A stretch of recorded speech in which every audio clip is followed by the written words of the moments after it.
Hi കൂട്ടുകാരെ, പുതിയൊരു വീഡിയോയിലേക്ക് എല്ലാവർക്കും സ്വാഗതം. അങ്ങനെ ഇനി മാഷിനെയും ചാരുവിനെയും ശ്രേയ അവിടെ നിന്നും അപമാനിച്ചിരിക്കുകയാണല്ലോ, ശ്രേയയുടെ കാല് പിടിച്ചിരിക്കുകയാണല്ലോ. അങ്ങനെ കണക്കിന് കൊടുക്കുന്നുണ്ട് കേട്ടോ. അനു തൻ്റെ അച്ഛനോട് പറയണം, നിങ്ങളൊരു അച്ഛനാണോ എന്നൊക്കെ ചോദിക്കുന്നുണ്ട്. അപ്പോൾ ഈ സമയം അതൊന്നും വില കൊടുക്കാതെ അവിടെ നിന്നും അയാൾ പോവുകയാണ് കേട്ടോ. പിന്നീടാണെങ്കിലോ ഇവിടെ അരവിന്ദനോട് ചൂടാവുകയാണ് മൂത്ത മകൾ ചന്ദ്രി. അവൾ പറയാണ്, നീ എന്താടാ അച്ഛനോട് ചെയ്തു വെച്ചിരിക്കുന്നത്? നീ അച്ഛനൊപ്പം ഇത്രയും നാളെ നിൽക്കുക എന്ന് പറഞ്ഞിട്ട് നീ ഇപ്പം എന്താ കാണിച്ചു വെച്ചിരിക്കുന്നത്? നിനക്ക് ഇങ്ങനെ ഒരു മനസ്സിലൊരു മോഹമായിരുന്നെങ്കിൽ എന്തിനാ നീ അച്ഛനെ കബളിപ്പിച്ചത്? ഞങ്ങളൊക്കെ ഈ ഒരു ഇതിൽ കൊണ്ടുവന്നതെന്ന് ചോദിക്കാനുണ്ട്. അപ്പോൾ ചാരുവും പറയാം, എന്തിനാ കൊണ്ടുവന്നത്? അപ്പോഴേക്കും ഇവിടെ ശരിക്കും ദേഷ്യം പിടിക്കുന്നുണ്ട് അക്കുച്ചേട്ടൻ, ആകാശിന് കേട്ടോ. ആകാശിന് ദേഷ്യം വരികയാണ്. അപ്പോൾ ആകാശ് ദേഷ്യം പിടിക്കുമ്പോൾ മാഷ് പറയുന്നത് നിർത്തുന്നുണ്ടോ എന്ന് പറയണം. അങ്ങനെ അവരവിടെ നിന്ന് പുഞ്ചിരിച്ചും കൊണ്ട് തൻ്റെ അച്ഛൻ്റെ ആ ഒരു അഭിമാനം പോകുന്ന ഒരു പരിപാടിയാണല്ലോ ചെയ്തിരിക്കുന്നത്. അതായത് ചാരു അവിടെ ഏറ്റെടുത്തിരിക്കുകയാണല്ലോ, ഞാൻ മാപ്പ് പറഞ്ഞോളാം, ഞാനാലോ വിളിച്ചു വരുത്തിയത്, അതുകൊണ്ട് ഞാൻ മാപ്പ് പറഞ്ഞോളാം എന്ന് പറഞ്ഞ് മറ്റുള്ളവർക്ക് മുന്നിൽ തൻ്റെ മാഷിനെ, അതായത് തൻ്റെ അമ്മാവനെ ആർക്കും മുന്നിലും കളിയാക്കാതെ ചാരു രക്ഷപ്പെടുത്തിയിരിക്കുകയാണെന്നുള്ള എല്ലാവർക്കും അറിയാം കേട്ടോ. അങ്ങനെ ഈ സമയം അവിടെ നിന്നും അരവിന്ദൻ പോവുകയാണ്. അരവിന്ദൻ പരിഹസിച്ച് ചിരിച്ച് അവിടെ നിന്നും പോവാണ് കേട്ടോ. ഇതേ സമയം മാഷ് കാണാം ആ തറയിൽ അങ്ങ് കിടന്നങ്ങ് കരയുന്നു കേട്ടോ. അയ്യോ, എന്തൊരു ദുർവിധിയാണ് എനിക്ക് സംഭവിച്ചത്. ഞാനൊരു മൂത്ത മകൻ എന്ന് പറയുന്നവന് ജന്മം നൽകിയ അന്ന് മുതൽ എനിക്ക് അപമാനം മാത്രമേ ഉള്ളൂ. മറ്റുള്ളവർക്ക് മുന്നിൽ നോക്കുകുത്തിയായി നിൽക്കേണ്ട ഒരു അവസ്ഥയാണ് എനിക്ക് വന്നത്.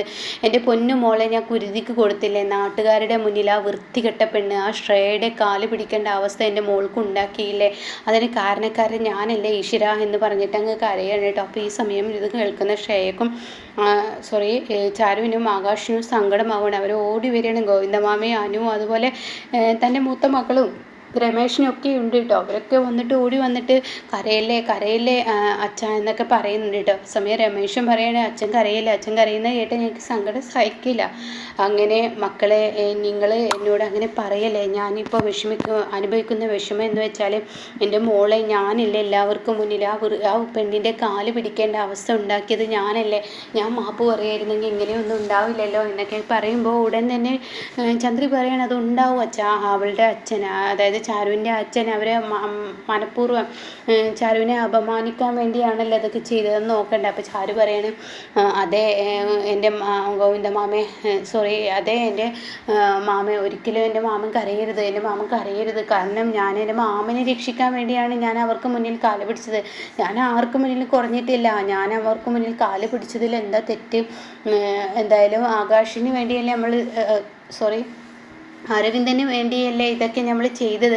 എന്നിട്ട് അവൻ നമ്മളെ കാല് മാറിയെന്ന് മാത്രമല്ല, അതൊന്നും കുഴപ്പമില്ല. എന്നാലും ആളുകൾക്ക് മുന്നിൽ ഇത്രയും പഠിപ്പിച്ചൊരു മാഷ്, അവർ പറയുന്നത് പോലെ വാദ്യര്, ഇങ്ങനെ മറ്റുള്ളവർക്ക് മുന്നിൽ കാല് പിടിച്ചു എന്നുള്ള ആ ഒരു ചീത്തപ്പേര് എൻ്റെ മാമന് ഞാൻ ഉണ്ടാക്കില്ലല്ലോ. അത് ഉണ്ടാക്കില്ല, ഞാൻ ഒരിക്കലും ഉണ്ടാക്കില്ല. അതുകൊണ്ട് ഞാൻ നല്ലതല്ലേ ചെയ്തത്, ഞാൻ കാല് പിടിച്ചു എന്ന് പറഞ്ഞിട്ടൊന്നും എൻ്റെ മാമൻ കരയണ്ട, എൻ്റെ മാമൻ ഇങ്ങനെ ടെൻഷൻ ആവണ്ട എന്നൊക്കെ പറയുമ്പോൾ എനിക്ക് സഹിക്കുന്നില്ല. എൻ്റെ മോളെ ഞാൻ ഈ അവസ്ഥയിൽ കൊണ്ടെത്തിച്ചില്ലേ എന്നൊക്കെ പറഞ്ഞിട്ട് വീണ്ടും മാഷ് കരയാണ് കേട്ടോ. അപ്പോൾ ഈ സമയം ആകാശ് പറയണ, സാരല്ല, കാല് പിടിപ്പിച്ചിട്ടുണ്ടെങ്കിൽ അതിന് ഉത്തരം പറയിപ്പിക്കാൻ എനിക്കറിയാം. ശ്രേയ എന്ന മൂദേവിയെ കണ്ടത് മുതൽ എൻ്റെ ജീവിതത്തിൽ ദുരന്തങ്ങൾ മാത്രമാണ്. അവളെ ഞാൻ അറിയാതെ സ്നേഹിച്ചു പോയി. അതിനുള്ളത് ഇപ്പോൾ ഞാൻ അനുഭവിക്കുന്നു. ഇനി ഒരിക്കലും അവളെന്ന പെണ്ണിനെ ആർക്കു മുന്നിലും ആകാശ് അവൻ്റെ അരവിന്ദൻ്റെ ജീവിതം രക്ഷപ്പെട്ടോട്ടെ എന്ന് കരുതി മാത്രമാണ് ഞാൻ ഇതിനെല്ലാം ഇറങ്ങി പുറപ്പെട്ടത്. അപ്പോൾ ഉടൻ തന്നെ അവനിനി നരകിക്കാൻ പോകുന്നുള്ളൂ. എൻ്റെ അമ്മ ഇതിന് കൂട്ടല്ലേ, അപ്പോൾ അവർ അനുഭവിക്കും. ഈ പറയുന്ന ശ്രേയയെ കൊണ്ട് ഞാൻ അറിഞ്ഞതുപോലെ ശ്രേയ വേറെ ആരും അറിഞ്ഞിട്ടില്ല എന്നിങ്ങനെ ആകാശ് പറയുന്നുണ്ട് കേട്ടോ. പിന്നീട് നമുക്ക് വീട്ടിലോട്ട് പോവാം എന്ന് പറഞ്ഞിട്ട് ഇവർ വീട്ടിലോട്ട് പോവാണ്. ഇതേ സമയം ഇവരാണെങ്കിലും നല്ല ആഘോഷം നടത്താണ്.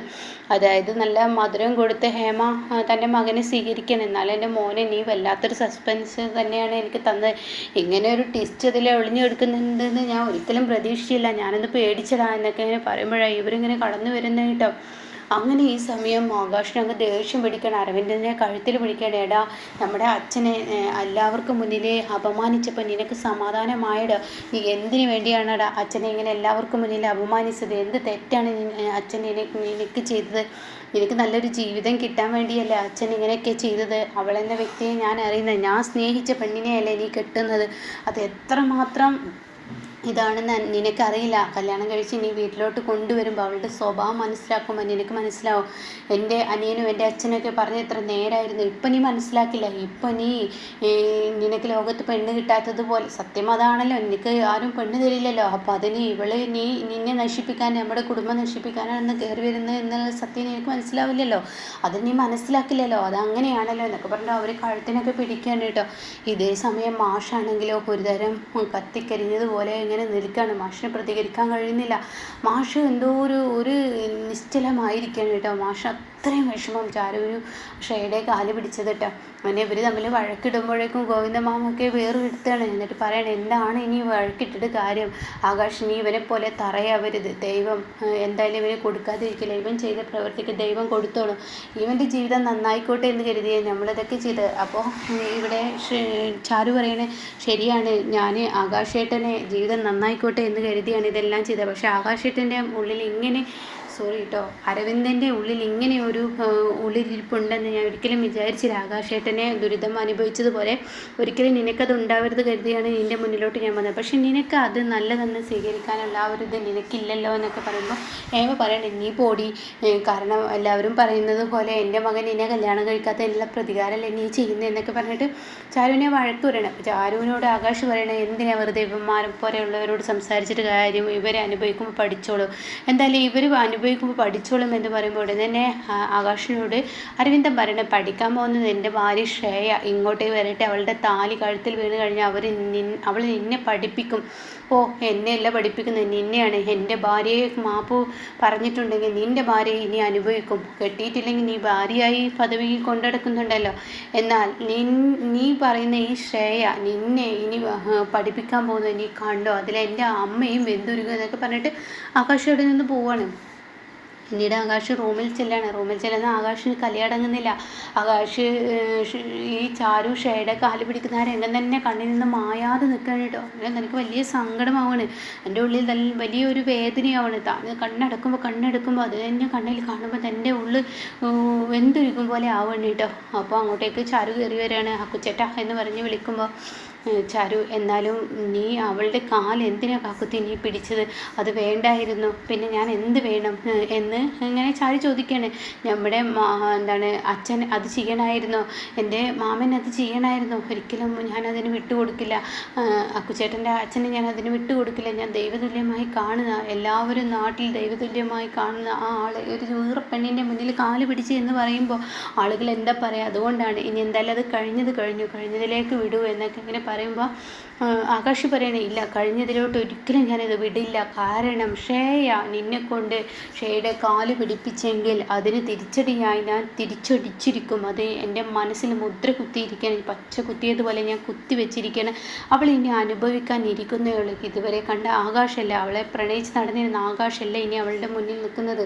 ചീഫ് എഞ്ചിനീയർ ആണെന്നും പറഞ്ഞ് അവളെ അസിസ്റ്റൻ്റ് ആയതുകൊണ്ട് തന്നെ ഞാൻ അവളുടെ മുന്നിൽ കെഞ്ചി നിൽക്കുന്ന ഒരു ആകാശിനെ ഇല്ല ഇനി അവൾ കാണാനിരിക്കുന്നത്. അവൾ കാണാനിരിക്കുന്ന ഇനി മറ്റൊരു വ്യക്തിയെ എന്നൊക്കെ ഇങ്ങനെ ആകാശ് പറയുന്നുണ്ട് കേട്ടോ. അപ്പം ഇങ്ങനെയൊക്കെയുള്ള ഒരു എപ്പിസോഡാണ് നെക്സ്റ്റ് വരാനിരിക്കുന്നത് കേട്ടോ.